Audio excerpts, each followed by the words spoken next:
തിരുവനന്തപുരം മുതലപ്പുഴയിൽ ട്രഡ്ജിംഗ് നിർത്തിവെച്ചു. ഉദ്യോഗസ്ഥർക്ക് നേരെ കയ്യേറ്റമുണ്ടായ പശ്ചാത്തലത്തിലാണ് തീരുമാനം. എക്സിക്യൂട്ടീവ് എഞ്ചിനീയറുടേതാണ് ട്രഡ്ജിംഗ് നിർത്തിവെക്കാനുള്ള ഉത്തരവ്.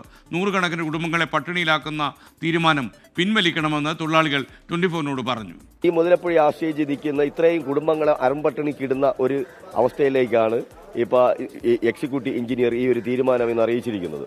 അതുകൊണ്ട് ഇതിനെ ശക്തമായി നമ്മൾ ഇന്നലെ നടത്തിയ സമാധാനപരമായ സമരം അത് അക്രമസക്തമാക്കിയത് പോലീസും എക്സിക്യൂട്ടീവ് എഞ്ചിനീയറുമാണ്.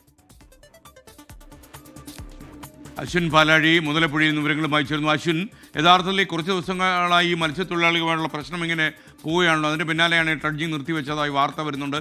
വിവരങ്ങൾ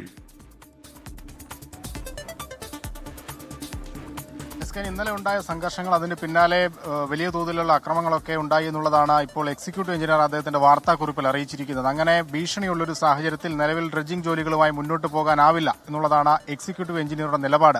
അതുകൊണ്ട് തന്നെ ഇന്നു മുതൽ താൽക്കാലികമായി ഈ പ്രശ്നങ്ങളൊക്കെ ഒതുങ്ങുന്നതുവരെ പൂർണ്ണമായും ഡ്രഡ്ജിംഗ് നടപടികൾ നിർത്തിവെക്കാനുള്ള ഒരു ഉത്തരവാണ് അല്പസമയം മുമ്പ് ഔദ്യോഗികമായി ഇറക്കിയിരിക്കുന്നത്. അതിന് പിന്നാലെ വലിയ പ്രതിഷേധമാണ് മുതലപ്പുഴയിൽ ഉണ്ടാവുന്നത്. മത്സ്യത്തൊഴിലാളികൾ ഇപ്പോൾ തുടർ സമര പരിപാടികൾ എങ്ങനെ വേണം എന്നുള്ള ഒരു ആലോചനാ യോഗത്തിലാണ്. അതിനുശേഷം അവർ വീണ്ടും മാധ്യമങ്ങളെ കാണും. മുന്നോട്ടുള്ള തീരുമാനം, ഈ നിലവിലെ എക്സിക്യൂട്ടീവ് എഞ്ചിനീയറുടെ തീരുമാനത്തിൽ മുന്നോട്ട് എങ്ങനെ പോകണം എന്നുള്ള കാര്യത്തിൽ അപ്പോഴൊരു വ്യക്തതയുണ്ടാകും. എന്തായാലും സമരങ്ങളും പ്രതിഷേധങ്ങളും ഇവിടെ അവസാനിക്കുന്നില്ല എന്നുള്ളതാണ് ഏറ്റവും പ്രധാനപ്പെട്ട കാര്യം. അവരൊരു വാക്ക് പറയുന്നുണ്ട്, മരണത്തെക്കാൾ വലുതല്ല ഇതൊന്നും എന്നുള്ളതാണ് പറയുന്നത്. ജീവിക്കാനുള്ള ഉപാധി അത് പൂർണ്ണമായും ഇല്ലാതാവുകയാണ് എക്സിക്യൂട്ടീവ് എഞ്ചിനീയറുടെ ഈ ഒരു തീരുമാനം കൊണ്ട് എന്നുള്ളതാണ് അവർ മുന്നോട്ട് വയ്ക്കുന്ന ഒരു കാര്യം. അതുകൊണ്ട് തന്നെ ഇതിലൊരു പരിഹാരം ഉണ്ടാകണം എന്നുള്ളതാണ് ആവശ്യപ്പെടുന്നത്.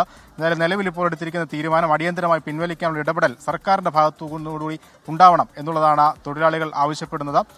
സമരം അതേ രീതിയിൽ തന്നെ മുന്നോട്ട് പോവുകയാണ്. Thank you.